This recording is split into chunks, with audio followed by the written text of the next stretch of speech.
Hello, I'm George Abernathy, the proud president of FreightWaves. Welcome to the North American Logistics Tech Summit. We've got a lot of great content coming your way, including my recent conversation with Kendra Phillips. Kendra is the Chief Technology Officer and Vice President of New Products for Ryder System. Kendra covers a broad base of the technology initiatives that are going on inside of Ryder and go across the number of different business units and different modes that Ryder provides services on. I'm sure you'll enjoy it, and I'm sure you're going to learn a lot from it. Thanks much.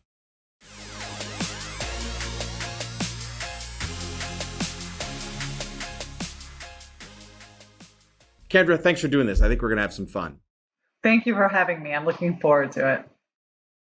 Kendra's background and the work that she's done in her career and now at Ryder really does encompass a significant amount of work that's occurred moving the ball forward and taking some of the buzzwords that we've used, that I've used in the industry, and really bringing them to the market. So we're going to cover a lot of those things, but let's start, Kendra, where the last year plus has taken us. We've all been and lived through COVID. We've seen some activity that has brought to bear with regards to the digitization of the industry. Why don't you speak to how COVID has impacted your new product development and the things that you've done in the digital space? Absolutely. I know COVID has been very challenging for our customers and for supply chains in general. We've seen a lot of different issues this year, but when it comes to technology, COVID has actually been an accelerator. So the pandemic, I think, has really elevated supply chains in most companies' eyes. You're seeing everyone talk about it on the news, in their boardrooms, at the C-suite. And so what that means is they're starting to spend more money on it than they might normally. And that's exciting when it comes to tech and when it comes to new products. So we're seeing a lot of investment. We're seeing our customers start asking more about it, and a lot of interest there. The other thing I think it's driving is a much more willingness to be open and share data. So you're seeing that move from EDI to API. You're seeing there used to be discussions about a little bit being more protective of companies' data. You're starting to see that go to the sidelines. People are willing to share. They understand the importance of it, and it's really exciting. So at Ryder, we're working to take this data and to digitize the supply chain. That's a very important piece of the value we bring to our customers. And then we're using our tech to produce business intelligence and analytics with our data scientists that our operators can use to really harness the value of this. But this all only works when we're digital and when we're willing to share that data together. So let's springboard from that and really discuss one of the unique products that you've introduced in RyderShare, and the buzzword, as I was describing, of end-to-end visibility. I've probably said that for a while here in my career, and we've probably fallen a little bit short on delivering, but it does sound remarkable. And let's speak to how now the data sharing, how some of that, digitization is actually letting RyderShare get to where we've looked for that panacea of end-to-end visibility. Yeah, it's a great question. And it's actually something I heard from one of our sales folks earlier. He's like, how is it different now, right? Because we have been talking about this for quite a while. And we're really excited at where we are with RyderShare. RyderShare is our product that digitizes the supply chain. It allows people to see their supply chain, act on their supply chain, and actually communicate and collaborate with other partners in their supply chain. And to your point, is it really end to end? Well, the answer is, if you're a Ryder customer, yes. So if you're a customer where we're doing your inbound transportation, maybe on a group of common carriers, we're running your warehouse, and then we're potentially doing your outbound transportation on a Ryder dedicated fleet. If we're operating it for you, you're going to see it fully end to end in one solution, all the pieces of your supply chain.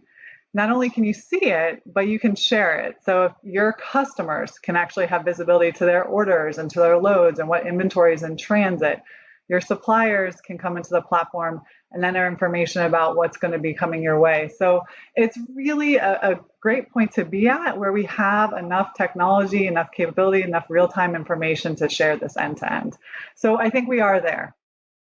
That's really interesting. And that what has been hoped for, I couldn't agree with you more that during the pandemic, it has required some additional openness, and we're seeing that innovative companies are taking advantage of that, and it's really fascinating and interesting and value driven for folks to be listening to and watching this. So let me switch a little bit over to how Rider System and how you're looking at logistics technology. And we've talked about it before at FreightWaves. We've sort of been there at the forefront with you and what you're doing at Rider Ventures.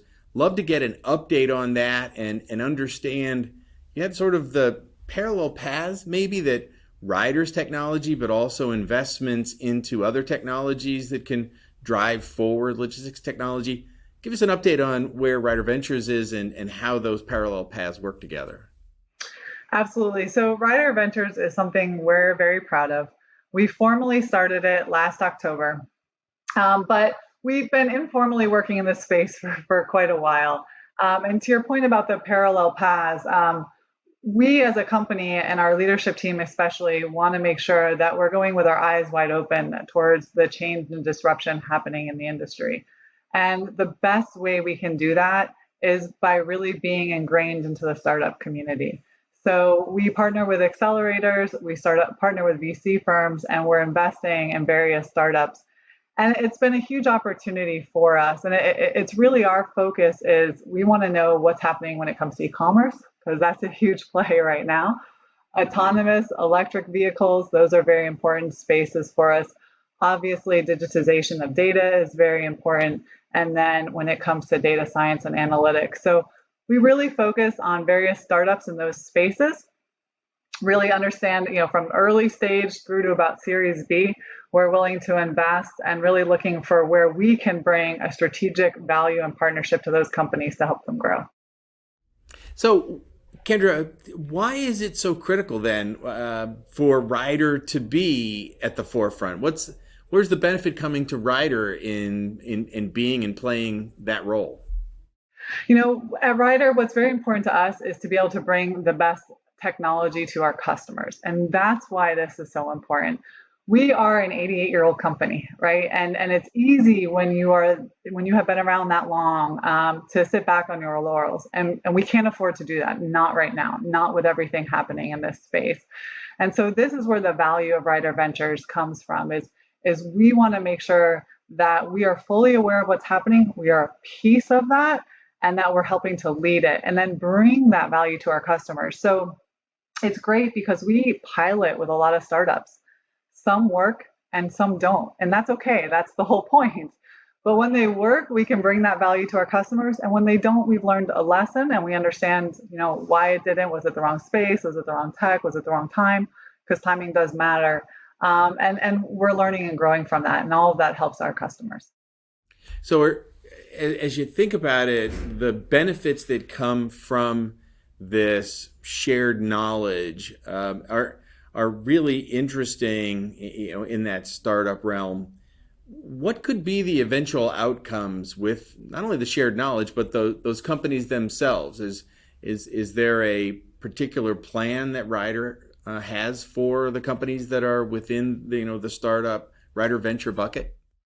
Absolutely. So we really see that we have a lot to offer to those companies. So we invest in them for us to learn, to grow, to be able to bring that value to our customers. But what we bring to them is really, to startups, is really significant. So we have services across all of the supply chain, right? So we can figure out where they might play. We touch all the industries out there. We even have a lease and rental fleet, which we see come into play a lot with these startups. So we have such a breadth of offering and depth of services that we're really able to pilot with these startups, figure out where do they make space, where do they make sense, what space should they be playing in, and then help them grow. So we can introduce them to different pieces of our business or to our customer base. And so it's that value that we bring to them. That's what we're looking for. And then when we see a lot of success in that, is when we start to get really excited. And again, that's when we can then harness that and bring that forward for our customers. Are there any particular startups that Ryder has recently touched upon that you could give us and give our viewing audience some insight as to what those most recent investments might be looking to deliver as far as customer value is concerned? Absolutely. So we have two formal investments that we've announced. The very first one we did was Smart Hub. So Smart Hub is a Miami-based company, which of course we're very excited about. They're also a startup that comes from within the industry. So those owners own their own trucking company first, so that they don't really come from a traditional startup background, which brought a lot of value to the table because they've lived it, they've experienced it. And what Smart Hub is trying to do is really create a business in a box for the owner operator market. So they have created very impressive technology that enables an owner operator to figure out their loads, not just for I need a load now or tomorrow, but figure out what they're going to do for the next few weeks in order to maximize revenues. And they're doing that off of predictive analytics, right? So they're not saying, hey, we know you're going to get a load in California next week that's going to be worth this much, but they're saying, hey, we think there's about a 90% probability you're going to get a load in California worth this much next week. So let's get you out there so you can get that load and find the highest revenue way to do that. So they have this really impressive technology that enables an owner operator to get the highest paying loads. But then in addition, they're offering other services. So they actually offer leased vehicles from riders. That's one way we've partnered with them. Maintenance from rider, they're offering fuel, they're offering insurance. So they're able to, and then a lot of back office services as well. So they're able to kind of even the playing field for owner operators and really enable them to be more competitive. And then what else is really interesting is one of the places that owner operators have struggled in the past is technology, right? So being able to track and trace or get immediate POD. But with Smart Hub, that's part of the package. So now you've got owner operators who are operating at the same level and offering the same level of service as some of the bigger players. So it's a really interesting take on the market and one we wanted to be a part of. And then another company that we've formally announced is Baton. So Baton is different, right? They actually are two extremely intelligent individuals who come out of Stanford who are backed by 8VC. And what they're actually doing is they've created an ability for common carriers to enter into a large city, drop a trailer at the Baton hub, immediately pick up another trailer and keep leaving, or keep moving, I should say. And then Baton will take that trailer and deliver it the final mile. And then they'll also pick up trailers to be ready for the common carriers so that they can get out of a major city. So the value here is the saving in time of those intercity moves. And when you start to do the math, you realize how much time is wasted, right? So if you can get into LA, drop a trailer, pick up a trailer, and get out, the dollars saved to a carrier versus getting into LA, sitting overnight because your appointment's not until tomorrow, dropping that load, waiting another 8 hours to get another load, then trying to get through city traffic to get out, right? The time save is really significant, and so they're seeing a lot of value there. And then they're actually providing a better service to the customers of the carriers, right? So, when you have an appointment, that load is being delivered by Baton at the appointment time. It's ready, available. It's a local fleet. So they're really disrupting the way we've traditionally done transportation moves, and they're also setting up the future for an autonomous network, at least in my mind. So really excited about what they're bringing to the table as well. That's really interesting. Smart Hop and Baton do sound like they are addressing problems that we've known existed, and how do we take new technology to try to answer them. Those are really exciting. So let's think about what other areas, other markets, other verticals are ripe for some sort of technology to come in and potentially do some level of disruption. Do you have your eyes on any particular market like that? Yeah, when it comes to transportation, I think there's still a huge, and we're starting to see a huge opportunity with drivers. Obviously, we know there's a driver shortage that's impacting every facet of the business, but most technology is not focused on the driver. Or if it is, it's not focused necessarily on making the driver happier, I should put it. And so we are starting to see some startups focused on that space, right? Really understanding driver behavior, drivers' wants, desires, and how can they match them with the right loads for them or the right opportunities for them. So that I think is very interesting. It's an area that's obviously really needed. And personally, I've run operations. Drivers are the heart and soul of what we do. I mean, without them, I don't have a job, right? Without them, we don't have an industry. And focusing on them, I think, is the right thing to do and will drive tremendous value. So very excited about that. Um, and then the other thing we're seeing is the sharing economy. So you have Airbnb for displacing hotels, right? But now we're starting to see more sharing around assets and around facilities. So, and Ryder has done some of this. We have our startup Coop that Ryder actually created ourselves, and that's really around sharing trailers or sorry, sharing tractors or trailers. And giving people opportunity to make revenue off of those when they're not in use. And I think we're going to see a lot more of that as well. So there's so much opportunity here. um, there's so many places you can go, and we'll continue to see that focus. So we talked earlier about a trend that where API, becoming a way where that data can be shared, and novices, if you will, can do that and move towards more of that open data sharing. That trend has a lot of momentum. It's certainly something we see here at FreightWaves within our SaaS and data platform. Sort of to maybe bring this into full focus. What do you personally, and what does Ryder see as sort of the next trends in technology? What will we be sitting here in a couple of years saying, hopefully it won't be another pandemic-ish or black swan-ish event that pulls back, or pulls forward these technologies. But what do you think in 2 to 3 years are some of those trends that you or Ryder think will be the next impactors in our space? Yeah, it's a great question, and there's so many places to go with that answer. Uh, Obviously, autonomy is a place that I spend a lot of time. Ryder spends a lot of time thinking about.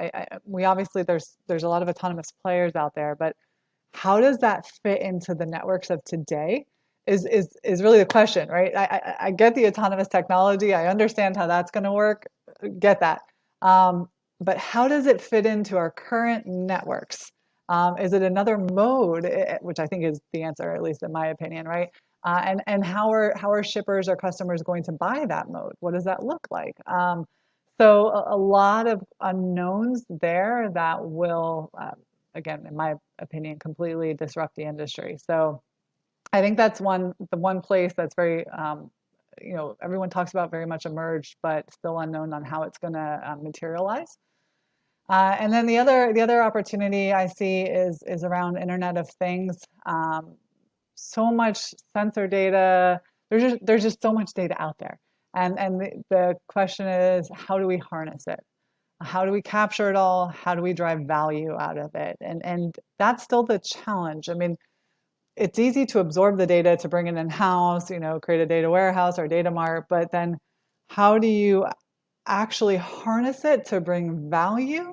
And we've got some places we're doing a great job on that. I mean, track and trace is an example of, is sensor data and harnessing it and bringing value from it. But there's so many other spaces that are still out there to be explored, and so really want to focus on that. How do we do that effectively to bring that value? And then the other place I'm very interested in with RiderShare, or the platform we spoke about earlier, I'd really want to work. We're always developing it, always growing it, but the place I'm really interested in is how do I get deeper upstream into the supply chain? So how do we get we have our shippers who are our customers, but how do we get their suppliers and their suppliers and their raw material manufacturers into the platform so that you have that complete visibility or that complete connectivity, because today that's still very, very, very siloed. And I don't, I don't think that's an immediate answer. I don't think that will be anything Sure. I'll be telling you I've cracked the code on in a year. But that is where I'd like to be able to take RiderShare. Well, I appreciate the time, and I really want to think about what you described there, and it's a in that mode may be a way as we see autonomy, maybe a new mode. And if I think back, way back in the day, when things like intermodal were occurring and intermodal marketing companies, IMCs, were being named, I think, Kendra, we have the opportunity to name this mode. So, now I don't want to get into a what the truck thing here and get into a crazy Put name me on the that mode, but spot. I may have to pass this along to Dooner and the Dude and see if they want to try to name this mode. But I'll just have Kendra be the placeholder for what we're going to call the new mode, and then we'll go Perfect. forward from there. I love it. I love it. That's Uh, perfect. I really appreciate it. Kendra Phillips, again, is the Chief Technology Officer and Vice President of New Products for the Supply Chain Services at Ryder System, Inc. Kendra, this was a blast. I appreciate the time. Thanks for doing this. Thank you so much, George. I had a great time. Appreciate it. I hope everyone enjoyed this terrific conversation, and I really want to see all of you in November in Chattanooga. Looking forward to the Future of Freight Festival and having as many folks as possible in person here in Chattanooga. Thanks very much. Have a great day.